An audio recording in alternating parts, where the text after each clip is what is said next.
This is just a super quick video on how to change your website name to make it personal. So when you're in your virtual office, you're gonna go over here to My Account.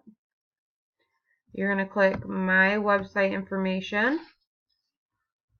And as you can see, right here are my URLs. So your first one is the one that you're automatically given. That's going to be my31.com/your user ID or your consultant ID that you got when you sign up.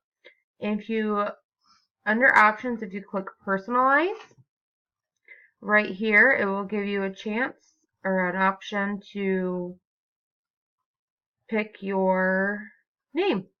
So mine's already set, and that's what I want mine as. And I'm going to, once you're done, you just scroll down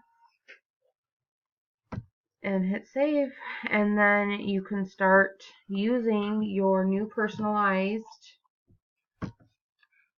website instead of using your consultant ID.